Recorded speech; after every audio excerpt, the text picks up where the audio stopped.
ये एपिसोड शुरू होता है जहां पर हम देखते हैं कि 3 सेट के leaders bloody battle gang, frozen tower और हिडन वैली इनहेरिटेंस केव के खुलने पर एक साथ पहुंच जाते हैं और उनके बीच थोड़ी बहसबाजी हो जाती है और ये डिसाइड होता है कि सबसे पहले ब्लडी बैटल गैंग के डिसिपल्स केव के अंदर जाएंगे। फिर 3 घंटे के बाद बाकी 2 सेक्ट्स एंट्री करेंगे और केव के अंदर बहुत डेंजर और ट्रेजर्स हैं, इसीलिए यंग डिसिपल्स एक्साइटेड हैं। लेकिन एल्डर का रूल है कि 30 साल से ज्यादा उम्र के लोग नहीं जा सकते हैं, इसीलिए सिर्फ young disciple like Yankai, bloody battle gang, Shuang, frozen tower और लैन हिडन वैली को परमिशन मिलती है। और अंदर जाते ही यांकाई को कुछ अननोन लोग दिखते हैं जिनके साथ वो टेम्परेरी अलायंस बना लेता है। लेकिन आगे बढ़ने पर उनके ऊपर स्टोन मॉन्स्टर्स अटैक कर देते हैं और ये मॉन्स्टर्स कैसे एक्टिवेट हुए ये एपिसोड के शुरू में दिखाया जाता है कि यांकाई एक मिस्टीरियस कैरेक्टर ने स्नीक अटैक करके उन्हें प्रोवोक किया। अब यांकाई और शुआंग मिलकर इन मॉन्स्टर्स को हैंडल करने की कोशिश करते हैं।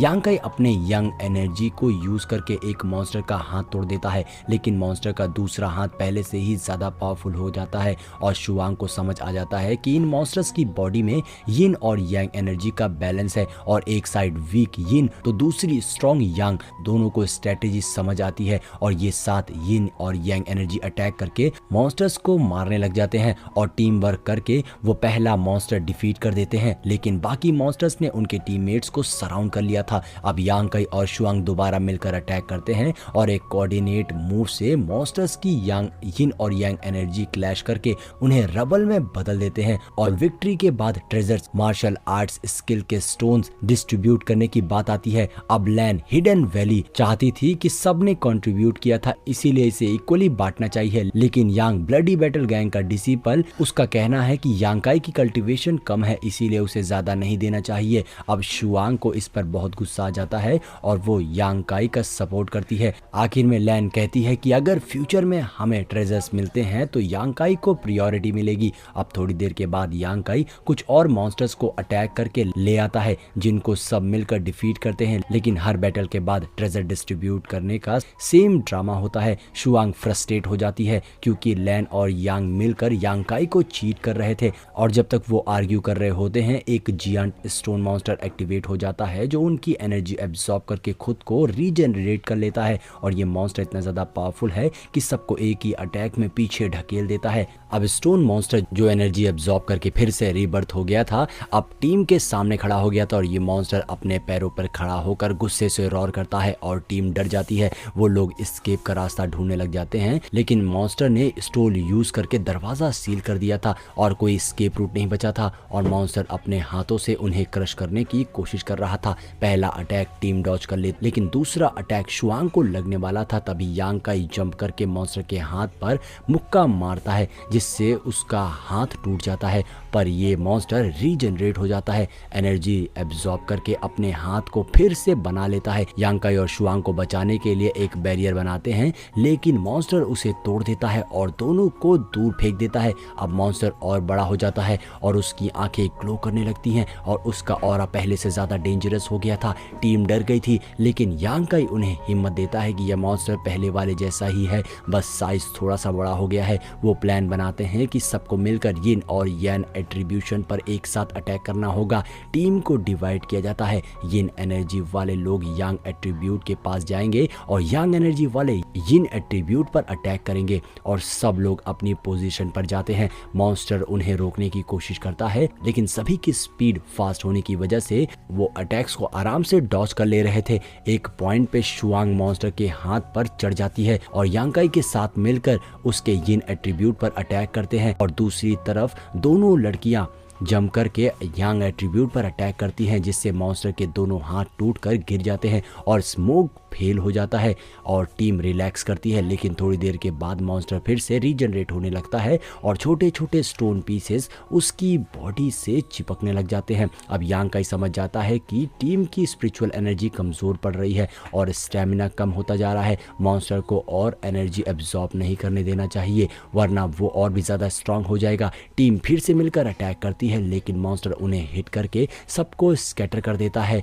अब यांग काई का हाथ फिर से शेक करने लगता है और उसकी एनर्जी भी खत्म हो रही थी। शुआंग इमोशनल हो जाती है और डर जाती है कि यांग काई मर जाएगा। तभी यांग काई अपने अंदर की पावर्स को रिलीज कर देता है और मॉन्स्टर को पुश करके दीवार से टकरा देता है। उसका प्रेशर इतना ज़्यादा होता है कि उसके पाँव के नीचे की ज़मीन क्रैक हो जाती है। मॉन्स्टर फिर से अटैक करता है, लेकिन वानू टावर का मोटू बंदा यांग काई और शुआंग को बचा लेता है। अब सीनियर सिस्टर जू आके यांग काई से पूछती है कि वो ठीक तो है या नहीं। यांग काई बताता है कि मॉन्स्टर ने यिन एनर्जी वाला हाथ यूज किया था, इसीलिए उसकी यांग एनर्जी काउंटर पर आई। अगर मॉन्स्टर यांग एनर्जी का हाथ यूज करता तो उसका एनर्जी एब्सॉर्ब कर लेता। फिर मॉन्स्टर फिर से एनर्जी एब्सॉर्ब करके स्ट्रॉन्ग होने लगता है। अब टीम समझ जाती है कि उनकी अटैक्स की वजह से मॉन्स्टर को एक्स्ट्रा एनर्जी मिल रही है। अब यांग काई सोचता है कि उसे ऊपर से अटैक करना होगा और वो मॉन्स्टर के सर पर चढ़ जाता है और किक मारता है। टीम उसके स्ट्रेटेजी को फॉलो करते हुए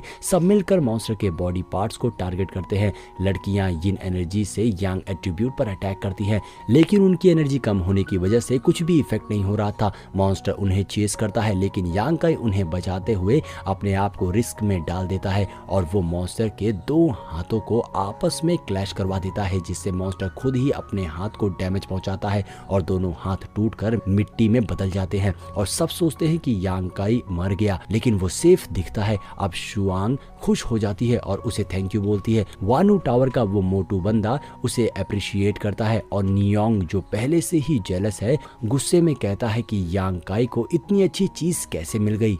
और अब एंड में सभी लोग अपनी मार्शल आर्ट स्किल को टेस्ट करने लग जाते हैं। अब नियांग को एक हंटर मिलता है, जिससे वो पिलर को डैमेज करके दिखाता है और यांग काई को फ्लेम सन एक्सप्लोजन मिलता है। ये एक ऐसा अटैक है जो पिलर को लावा की तरह मेल्ट कर देगा और सब इसे देखकर इम्प्रेस होते हैं, लेकिन नियांग का गुस्सा और भी ज्यादा बढ़ जाता है। शुआंग खुश होती है और यांग काई से पूछती है कि ये नया स्किल कैसा है। यांग काई बताता है कि ये हेवन एंड अर्थ की फायर पावर है, जिससे किसी को भी जला सकते हैं और वो इसका नाम फ्लेम सन एक्सप्लोजन रखता है। फिर टीम जंगल में आगे बढ़ती है, जहां उन्हें कई लोगों के फुटप्रिंट्स दिखते हैं और एक भयंकर रोर सुनाई देती है। 5th रैंक का फ्लेम आइड गोल्डन बीस्ट, जो true element real 6 to 7th level के कल्टिवेटर्स के बराबर होता है। फैंग टावर का डिसिपल जिन बताता है कि इससे मारने के लिए 10 से 20 लोग चाहिए। सीनियर सिस्टर जू समझ जाती है कि मल्टीपल सेक्ट के डिसिपल्स यहाँ फाइट कर रहे होंगे। टीम अंदर जाकर देखती है कि लिंग शियाओ पवेलियन, जी होंग और फैंग टावर फेंगजी के बीच बीस्ट को लेकर भीड़ चल रही थी। बीस्ट के पास पॉइजन टेल और फायर ब्रीथ है, जिससे सभी को डैमेज पहुंचता है। फेंगजी अपनी टीम को लेकर बीस्ट को ट्रैप करता है, लेकिन जी होंग गुस्से से चिल्लाता है। जी होंग को बहुत गुस्सा आता है। बीस्ट इतना ज्यादा पावरफुल था कि फेंगजी की टीम भी उसे हरा नहीं पा रही थी और तब तक यांग काई की टीम वहां पहुंच जाती है और शुआंग फ्रोजन टावर का डिसिपल फाइट में कूद पड़ती है, लेकिन नई योंग अपनी नई मार्शल आर्ट टेक्निक ट्राई करते वक्त उसे एक्सीडेंटली हिट कर देता है, जिससे फॉर्मेशन टूट जाता है और बीस्ट भागने लगता है। और अब यांग काई शुआंग को बचाते हुए अपनी फ्लेम एम्परर फिस्ट से बीस्ट को पीछे ढकेल देता है और सब उसके मूव्स को देखकर हैरान रह गए थे। जी होंग जो पहले से ही यांग काई से नफरत करता है, उसे बहुत गुस्सा आ जाती है। फेंगजी भी मॉक करते हुए कहता है, तुम्हारे लीडर में दम नहीं है, एक ट्रायल डिसिपल को भी कंट्रोल नहीं कर सकते हैं। जी होंग का गुस्सा और भी ज्यादा बढ़ जाता है। जब सब वापस कैंप में पहुंचते हैं, नियोंग यांग काई पर बिट्रेयल का इल्जाम लगाती है। ये दूसरे सेट की हेल्प करता है, गद्दार है। सीनियर सिस्टर जू उसे डिफेंड करती है, यांग काई ने हमारी जान बचाई है। यांग काई कोल्डली रिप्लाई देता है, अगला इल्जाम लगाया तो सेक्ट को सब बताऊंगा। सीनियर सिस्टर जू मेरी विटनेस है। जी होंग ये सुनकर डर जाता है, क्योंकि उसे पता था कि एल्डर उसे सस्पेंड कर देंगे। ब्लडी बैटल गैंग का एक और डिसिपल शियाओ चेन सीक्रेटली सोचता है कि वो यांग काई की हेल्प से बीस्ट को सोलो किल करके क्रेडिट ले जाएगा। बीस्ट जंगल में छुपा हुआ है। जंगल में डीप जाते वक्त यूहोंग, जी होंग का सपोर्टर और उसके साथियों ने यांग काई को रोक लिया। यांग काई उसे समझाने की कोशिश करता है, जी होंग तुम्हें बस अपने फायदे के लिए इस्तेमाल कर रहा है, लेकिन नियो होंग कुछ भी सुनने को तैयार नहीं था। सब मिलकर अटैक करते हैं और यांग काई सिंगल हैंडली सबको डिफेंड करता है, लेकिन नियो होंग का नया थंडर रेज टेक्निक उसको सीरियसली थ्रेटन कर देता है। लाइटनिंग अटैक से बचने के लिए यांग काई पेड़ों पर कूदता रहता है, लेकिन नियो होंग के जोरदार अटैक से जंगल में काफी हिस्सा बर्बाद हो गया था। और अब यांग काई समझ जाता है कि इन सब से एक साथ डील करना बहुत मुश्किल काम है और वो सन फ्लेम एक्सप्लोजन टेक्निक का यूज करता है जिससे न्यू होंग के साथियों को हैवी डैमेज पहुंचता है। जियो होंग खुद तो बच जाता है लेकिन यांग काई इस मौके का फायदा उठाकर भाग निकलता है और उसकी बॉडी पर लाइटनिंग अटैक्स के कारण पैरालिसिस के इफेक्ट होने लग गए थे और वो एक लेक के पास पहुंचकर पानी में छुप जाता है। लेक के नीचे उसे एक सीक्रेट केव दिखाई देती है। अंदर जाकर वो एक स्केलेटन देखता है जिसके साथ एक डिमोनिक स्पिरिट अटैच थी और ये स्पिरिट उसकी सोल को पोजेस करना चाहती थी, लेकिन यांग काई के स्कल मॉन्स्टर ने लास्ट मोमेंट पे एंट्री करके उसे रोक दिया। स्कल मॉन्स्टर जो असली में ही एक पावरफुल एंटिटी है, डीमन को टॉर्चर करके उसकी सारी एविल एनर्जी एब्सॉर्ब कर लेता है। डीमन अपनी जान बचाने के लिए कई dangerous martial art technique offer करता है लेकिन सब बेकार अनएथिकल होते हैं। आखिरी में डीमन एक सीक्रेट टेक्निक बताने का वादा करता है। ये टेक्निक नेचर की एनर्जी को यूज करके यूजर की लाइफ एनर्जी को 10 गुनी तक बढ़ा सकती है। यांग काई थोड़ी देर डाउट करता है लेकिन आखिर में उसे एक्सेप्ट कर लेता है। एविल स्पिरिट सीक्रेटली सोचता है कि जब यांग काई इस टेक्निक को ओवर यूज करेगा और एग्जॉस्ट हो जाएगा तब उसका बॉडी कैप्चर कर लेगा, लेकिन यांग काई समझ जाता है कि उसकी चाल और अपनी गोल्डन बॉडी की पावर से एविल स्पिरिट की सारी एनर्जी को एब्सॉर्ब कर लेता है। एविल स्पिरिट को आखिर में सरेंडर करना पड़ गया था और वो यांग काई का सर्वेंट बन जाता है एक कॉन्ट्रैक्ट साइन करके, जिससे उसकी जिंदगी अब यांग काई के हाथ में है और अब दोनों मिलके केव से बाहर निकल जाते हैं। जंगल में एक स्ट्रेंज रेड क्रिएचर दिखाई देता है जो बहुत तेज है। यांग काई उसे पकड़ने की कोशिश करता है पर फेल हो जाता है। स्कल मॉन्स्टर की एडवाइस पर यांग काई अपनी थोड़ी सी लाइफ एनर्जी को बेट के तौर पर यूज करता है।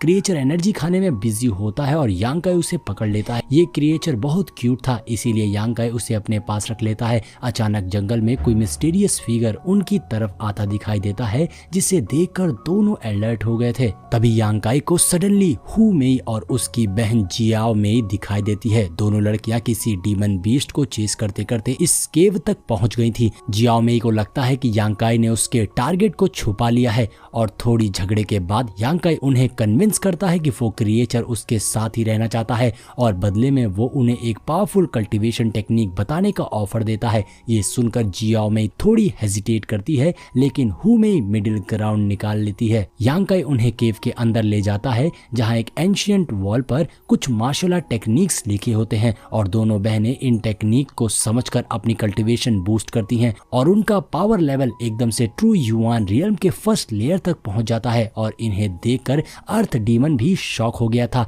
कि इतनी जल्दी कैसे इंप्रूव हो गई ये लड़कियां। अब यांग काई यहाँ पर दिखाता तो नहीं है लेकिन वो खुश था कि उसकी टेक्निक काम कर गई और अब सीन शिफ्ट होता है और अब केव के बाहर जब तीनों बाहर आते हैं तो उन्हें एक बड़ा सा एक्सप्लोजन सुनाई देता है और वहां जाकर देखते हैं कि वहां पर लिंग शियाओ पवेलियन के डिसिपल्स एक जियान टर्टल बीच से लड़ रहे थे और पता चलता है कि डिसिपल जी होंग ने इस बीस्ट का ट्रेजर चुरा लिया था जिसकी वजह से वो बीस्ट पागल हो गया था और सीनियर सिस्टर सुयान भी बैटलफील्ड पर दिखाई देती हैं लेकिन बीस्ट का रेंज कंट्रोल से बाहर था। जियाओ मेई और हु मेई इस फाइट में हेल्प करने की सोचती हैं लेकिन यांग थोड़ा सा हेजिटेट कर रहा था क्योंकि उसको जी होंग पर ट्रस्ट नहीं था। अब बीस्ट अपनी टेल से जोर का अटैक कर देता है जिससे काफी डिसिपल्स इंजर्ड हो गए और इसी के साथ में हमारा ये एपिसोड यहीं पर एंड हो जाता है। दोस्तों अगर वीडियो पसंद आई हो तो लाइक और कमेंट जरूर करिएगा। मिलते हैं नेक्स्ट वीडियो में।